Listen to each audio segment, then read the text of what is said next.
Okay, so now we are going for the final discussion. So in finally, we'll discuss what are the possible wave function for different eigenvalues. So first we'll start with n equal to 0. So case 1, ground state. That means we are truncating for a to 0. So a0 not equal to 0 and I am putting a to 0. So a to 0 means, so remember in the general discussion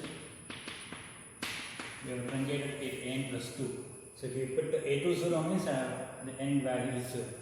Okay, so n value is 0 means what is the corresponding energy eigenvalue? We put as E0 which is half h plus omega. So if n plus 2 is 0, I will get the energy En as n plus half h plus omega.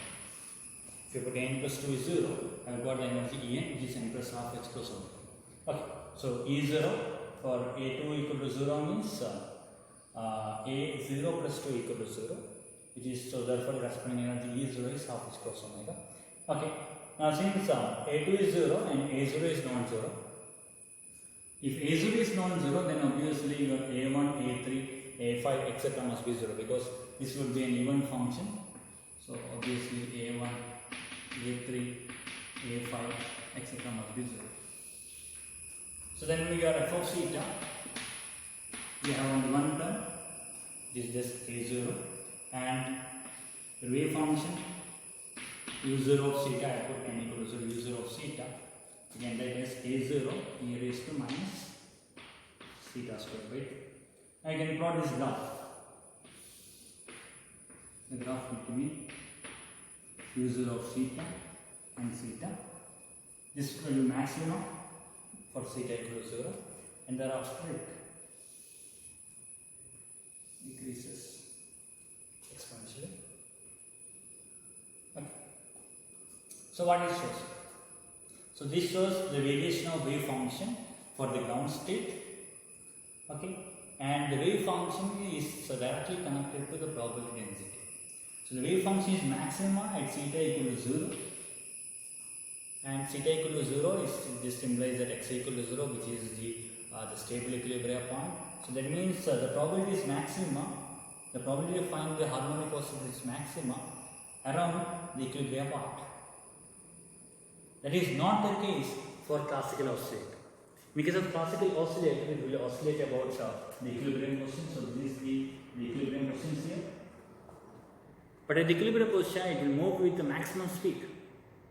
So therefore, the probability of finding the classical oscillator above the equilibrium position is very minimum. That is, if you take the photograph of the oscillating mass, it is very the probability is very minimum to find the mass at the equilibrium point. Rather, you will find the particle at the extreme point more. The reason is at the extreme point, the speed of the particle is very small and it is almost 0 at the extreme. So it will take momentarily at rest, the particle momentarily at rest at the extreme positions. So you will get very high probability at the extreme point and very low probability at the middle point, at the equilibrium point.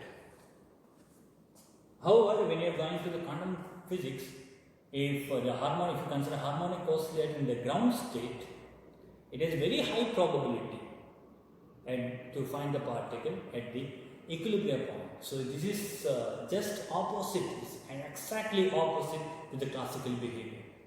So the quantum oscillator behaving exactly opposite to the classical oscillator in the ground state.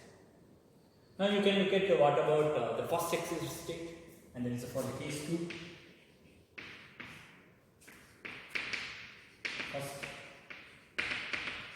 excited state. So how will you get first excited state? I will put A1 not equal to 0, and if you put A1 not equal to 0, obviously this is an odd function because it has odd power of theta, so it is an odd function. So odd E1 coefficient must be 0, so A0, A2, A4 etc. must be 0, and I will be truncating at A3 0. So if you truncate at A3 equal to 0, that means you are putting n equal to 1. Okay, n equal to 1, and the corresponding energy would be E1 and that would be equal to 3 by 2 x cos omega. And what is the wave function is u1 of theta, which is f of theta into e raised to minus theta square by 2. And what is f of theta? Only a1 is non-zero, all other things are 0. And a1 non-zero means you will get a1 into theta times e raised to minus theta square by 2. So a1 into theta is nothing but your f of theta. Okay, now this is an odd function. Okay, so you can plot the graph for this. So this is the product of two functions, the theta function and e raised to minus theta square by 2 function. This is the plot of e raised to minus theta square by 2, and the theta function will be a straight line. So what will be the wave function theta equal to 0? Obviously it should be 0. Okay, then it will increase. Because first the theta term will dominate rather than e raised to minus theta square by 2. And thereafter, when theta become large, e raised to minus theta square by 2 will dominate. Like this. And similarly, in the negative side also, when theta become negative, first theta term will dominate for low theta, and thereafter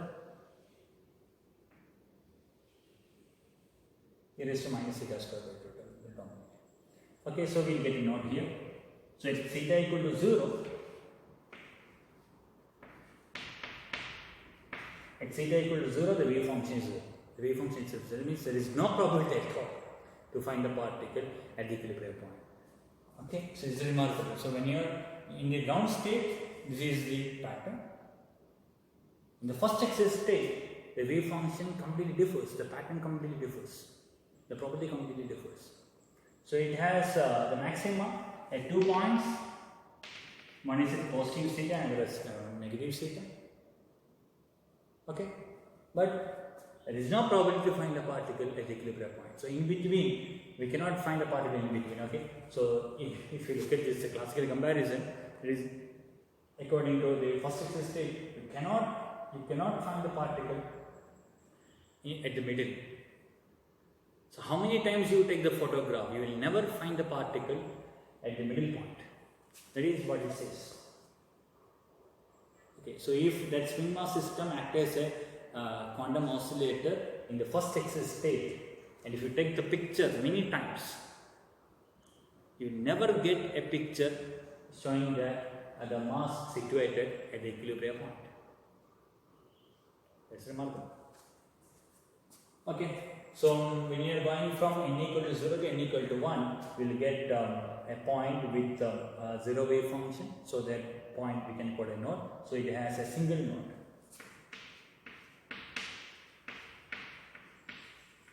And whereas in u0 of x, there is no node.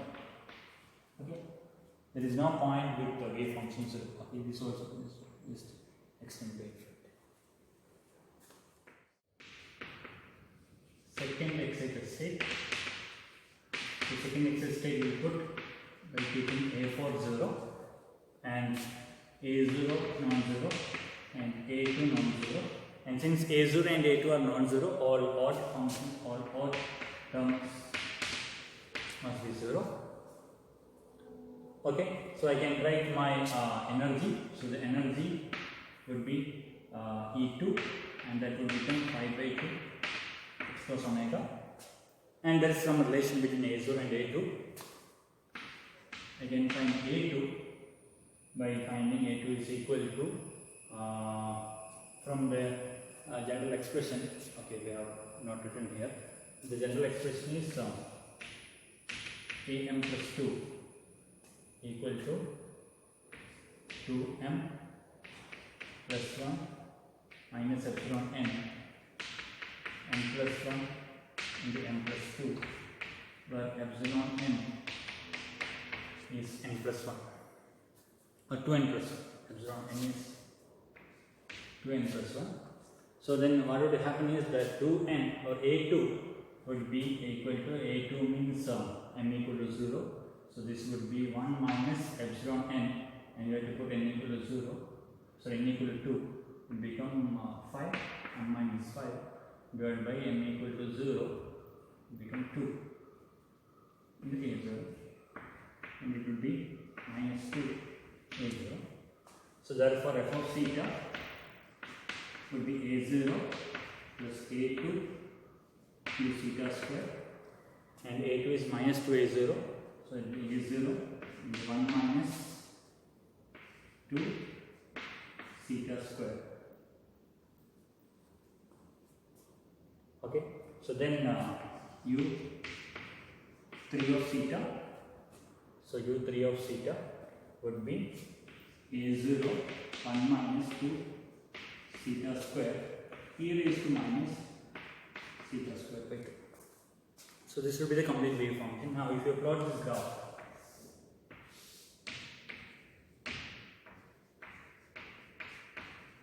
u3 of theta, and there will be two nodes here, and the wave function will take a form.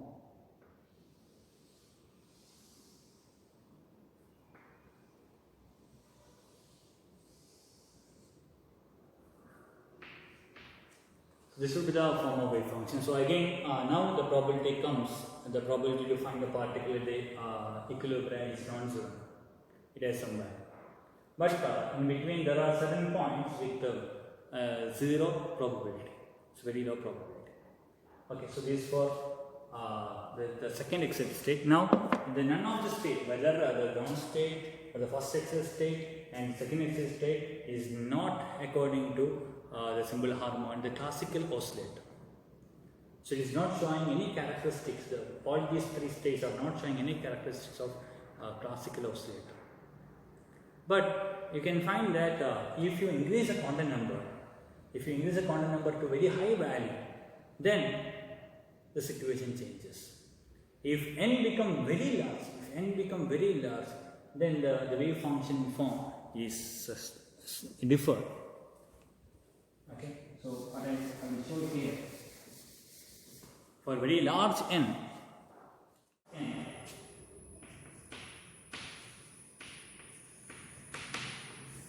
to plot the probability P1 of theta with the theta, then the probability will take the form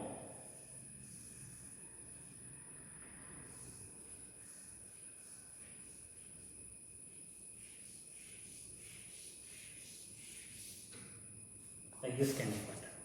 So what happens is, for large n, the probability to find the particle at the center would become very minimum, very low, and when you are going away from the center, the probability increases. So this is a classical behavior. If you look at the simple harmonic oscillation of spring, the spring has a very high probability to find it at the extreme points.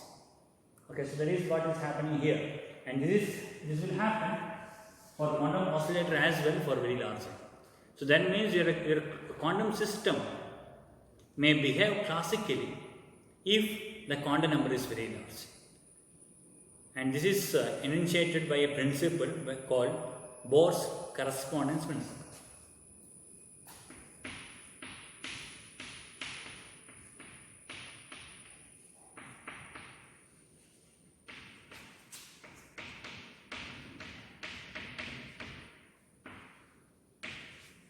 Okay, Bohr's correspondence principle is a quantum system may become its classical part, or may show the classical behavior if the quantum number is very large.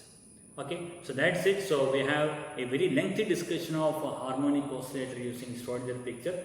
Okay, so the mathematics is very lengthy, but it is not very difficult to follow, I am very sure. Okay, so you have to make very careful in each steps, you don't make any mistakes, and the arguments should also be very clear. Okay, so what we have done is, first we have set up a time dependence Schrodinger equation, and thereafter we have moved to the time independent Schrodinger equation, and we have solved the time independent Schrodinger equation by changing its variables. So first we found an asymptotic solution, and we have found an exact solution by a series solution method, and from series solution method what we have found is f of theta cannot be expressed as an infinite series. It must be truncated at some point at some indices, and other thing is, from the even even function, the even nature of the potential ensures or demands that this f of theta must be either odd or even. So from that we get the condition for what are the value, what are the possible conditions for the expansion coefficients of f of theta. And the first possibility is what we have said is a to 0, and if you set a to 0 you will get a ground state and the corresponding wave function take this form. And the second possibility is you can put a30 by keeping a1 non-zero.